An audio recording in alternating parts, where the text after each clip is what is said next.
Historia 1. La piedra en la puerta. Esto ocurrió en el verano de 2021, cuando decidí mudarme sola a una pequeña aldea en el sur de Illinois. Era la primera vez que vivía completamente sola. A mis 27 años, ya tenía un trabajo estable y una rutina estructurada, pero aún así, la idea me causaba cierta ansiedad. La aldea estaba compuesta por una fila de unidades idénticas, sencillas pero limpias. Un vecindario tranquilo, con ese aire suburbano un poco estéril, persianas negras, jardines podados al milímetro, el sonido del viento y buzones marcados con apellidos pintados a mano. Casi todos eran adultos mayores, aunque también había algunas familias jóvenes. No conocía a nadie realmente. Y para ser honesta, prefería que fuera así. Siempre he sido de mantenerme al margen. Pero desde los primeros días, hubo algo, o alguien, que rompía esa calma. Vivía 3 puertas más abajo. Era un hombre grande, corpulento, de unos 40 y tantos años. Tenía el cabello grasiento y un extraño hábito de quedarse fuera de su casa por las noches. A veces fumando, a veces simplemente, mirando. Sin moverse. Sin hacer nada. Volvía del trabajo pasadas las 9 o 10 de la noche, y ahí estaba él.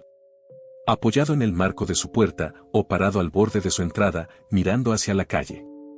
Nunca saludaba. Nunca bajaba la mirada. Solo, observaba. Intentaba ignorarlo, pero no podía evitar notar su presencia. A veces lo mencionaba con mis amigos o con mi madre, y todos me decían lo mismo: seguro es alguien con insomnio, no le prestes atención. Pero había algo inquietante. Algo que no encajaba. No era solo que estuviera allí, era como estaba allí. Inmóvil. Silencioso. Casi antinatural. Entonces comenzaron los ruidos. Fue en septiembre. Aquella noche llegué tarde, como de costumbre, después de un largo turno en el centro de distribución. Me acosté cerca de la medianoche, exhausta. A las 2:37 de la madrugada, un sonido metálico me despertó. Era como si algo raspara contra el marco de la puerta corrediza del patio trasero. Al principio pensé que lo había soñado. Pero luego volvió a escucharse. Largo, lento, como una bisagra vieja abriéndose. Mi habitación estaba en la parte trasera de la casa. Tenía una gran puerta de vidrio que daba al pequeño jardín, todo cubierto con piedras decorativas, sin césped. Lo que significaba que cualquier paso se escuchaba.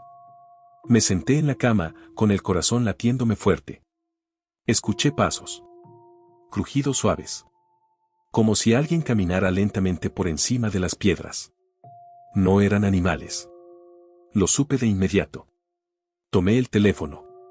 No tenía armas, solo un cuchillo de cocina que guardaba en la mesita de noche, por si acaso. Me acerqué sigilosamente a la ventana. No veía nada. La luz de movimiento no se había activado, o tal vez, habían evitado pasar frente a ella. Llamé al 911. La operadora fue calmada. Tomó mis datos y dijo que enviarían una patrulla. Me quedé esperando, en la oscuridad, sin apenas respirar. 10 minutos después, las luces rojas y azules se reflejaban en las paredes. Abrí la puerta. 2 oficiales me esperaban. Les conté lo que había oído. Uno revisó el jardín, el otro se quedó conmigo haciendo preguntas. Volvió diciendo que todo estaba cerrado. No había marcas de entrada. Ni daños. Nada que evidenciara un intento de robo. Me dijeron que probablemente había sido un mapache. No discutí. Pero no dormí el resto de la noche. A la mañana siguiente, salí al jardín. Quería comprobarlo por mí misma. Y fue entonces cuando lo vi. Justo debajo de la puerta corrediza, había una piedra plana. Del tamaño de un libro. Colocada de tal forma que impedía que la puerta se cerrara del todo. El tipo de cosa que harías si quisieras volver más tarde, sin hacer ruido. Me temblaban las manos. Tomé la piedra y la lancé lejos.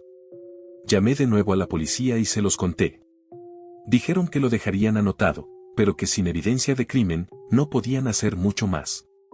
Tampoco revisar cámaras. Ni hablar con los vecinos. Sus manos estaban atadas, dijeron. 2 noches después, todo se salió de control. Eran las 2:14 de la mañana. Me despertó el sonido de la puerta del patio. Esta vez, sí se estaba abriendo. Lenta al principio. Como si alguien la estuviera probando. Luego, un sonido más fuerte. Como un tirón. No veía nada desde la cama, pero podía sentirlo. Había alguien al otro lado del vidrio. Temblando, llamé al 911 de nuevo. Me escondí detrás del marco de la pared. La luz de movimiento se encendió. Y por una pequeña ranura entre las cortinas, lo vi. Una sombra. Alta. Inmóvil. Observando. Llegaron los mismos oficiales. Esta vez, encontraron huellas en el suelo. Grandes. Iban directo hacia mi puerta. Pero aún así, insistieron en que no podían hacer nada más. Solo recomendaron mantener todo cerrado y vigilar. Esa misma tarde, instalé cámaras de seguridad. Puse una sobre la puerta trasera y otra en la ventana del frente. Esa noche, no dormí. Me quedé con la luz encendida, observando la transmisión en mi teléfono. A las 2:14, no pasó nada. Pero a las 2:23, la cámara del jardín se activó. Un hombre. Caminando justo fuera del marco. Moviéndose con cuidado, como si supiera exactamente cómo evitar el sensor de movimiento. Vestía completamente de negro. Chaqueta. Pantalones. Guantes. Pasó por la puerta. Y entonces, se volvió hacia la cámara. Me miró, y sonrió. Una sonrisa lenta. Inquietante. Distorsionada. Luego siguió caminando, y desapareció en la oscuridad. Volví a llamar a la policía. Esta vez vieron el video. Admitieron que era perturbador, pero nuevamente, sin daños, sin allanamiento, sin armas, no podían actuar. Esa noche me fui a un hotel. No podía quedarme allí ni un segundo más. Al volver al día siguiente, encontré marcas de manos en la puerta corrediza. 4. 2 altas, 2 bajas. Como si alguien se hubiera quedado allí, presionando, simplemente mirando hacia adentro. Una semana después me mudé. Rompí el contrato. Perdí el depósito. No me importó. Solo quería salir de allí. El día de mi mudanza, encontré una nota dentro del buzón. Escrito a mano, con letra pequeña y torcida. Los policías se van, pero yo no. Fui a hacer un último reporte.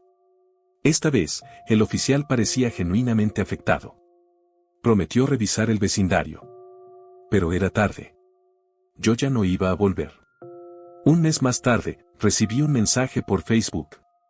Era de una chica llamada Kale. Me dijo que ahora vivía en esa misma unidad, y que tenía una pregunta. Hola, disculpa que te escriba, ¿alguna vez viste a alguien vestido completamente de negro caminando por el jardín? Anoche escuché pasos, y esta madrugada alguien se paró frente a la puerta. No se movía. Solo estaba allí. No respondí. No quería saber más. Historia 2, el sonido del jardín. Hace 2 semanas, algo extraño comenzó a pasar. Todo comenzó cuando, una noche, me desperté a las 3:15 de la madrugada con una sensación extraña, como si alguien me estuviera observando. Al principio pensé que era una pesadilla, pero cuando abrí los ojos, sentí un escalofrío recorrerme el cuerpo. El cuarto estaba oscuro. Solo una tenue luz de la luna entraba por la ventana. Fue entonces cuando lo escuché, un crujido muy suave, como si alguien estuviera caminando, sobre hojas secas. Provenía del jardín. Me levanté, caminé en silencio hasta la ventana y abrí la cortina con cuidado. Afuera no había nadie. Pero el sonido seguía ahí. Crujidos suaves, lentos, como si algo se moviera entre las plantas. Intenté convencerme de que era solo un animal, quizá un gato. Volví a la cama. Pero justo cuando me estaba acomodando para dormir, el sonido se detuvo. Y durante un segundo, el silencio fue aún más aterrador que el ruido. A la noche siguiente, lo mismo. 3:15 exacto. Despierto. Crujidos. Y esta vez, una sombra, pequeña, moviéndose entre los arbustos. El corazón me latía tan fuerte que sentía que iba a explotar. Pasaron 5 noches seguidas. Siempre a la misma hora. Siempre ese sonido. Hasta que anoche, Algo cambió. 3:15, despierto. Me acerco a la ventana. Y justo antes de abrir la cortina, escucho un golpe seco en el vidrio. Como si alguien hubiera puesto su mano, una mano pequeña, contra el cristal. No grité. No pude. Solo me congelé. Reuní el poco valor que me quedaba, abrí la cortina de golpe. Y no había nadie. Solo mi reflejo, y una marca húmeda, con forma de mano. Hoy dormí en el sofá. Y estoy escribiendo esto por si vuelve a pasar esta noche. Porque, aunque no sé qué está allá afuera, sé que ahora sabe que lo vi. Historia 3, la voz en el contestador. Mi abuela falleció hace 6 meses. Vivía sola, pero cada semana nos llamábamos. Siempre me dejaba mensajes de voz cuando no contestaba. Después de su partida, me negaba a borrar sus notas de voz. No podía, era lo único que me quedaba de su voz. Hace unos días, decidí escucharlas de nuevo. Una por una. Hasta que llegué a una que no recordaba haber escuchado antes. No tenía fecha. Solo decía, mensaje de voz desconocido. Lo reproduje. Al principio solo se escuchaba estática, y luego, su voz. Era ella. Pero no como en los otros mensajes. Esta vez sonaba, diferente. Más lenta. Como si hablara desde muy lejos. Dijo mi nombre. Luego una pausa larga. Y después, no estoy sola, hay alguien más aquí. Mi cuerpo se congeló. Revisé el número. Era el de su casa. Pero la línea había sido cancelada hace meses. Volví a reproducir el mensaje. Y esta vez, al final, escuché otra voz. Más grave. Susurrando algo que no logré entender. Intenté guardar el mensaje. Pero desapareció de inmediato. Como si nunca hubiera estado ahí. No sé qué fue eso. Pero desde entonces, cada vez que me acerco al teléfono, siento como si alguien me observara, esperando que vuelva a sonar. Dicen que son solo coincidencias. Un sueño extraño. Una figura que se asoma. Una voz que no debería existir. Pero, ¿y si todas estas historias están conectadas? ¿Qué pasa si hay algo, o alguien, que intenta cruzar ese umbral entre su mundo y el nuestro? Quizá no fue solo un susurro. Ni una sombra. Ni un simple mensaje. Quizá fue una advertencia. Un aviso, de que no estamos tan solos como creemos. Comenta cuál historia se te quedó grabada. Comparte con alguien que no crea en esto, y obsérvalo bien la próxima vez que parpadee. Sígueme para escuchar lo que viene. Porque esto, apenas comienza.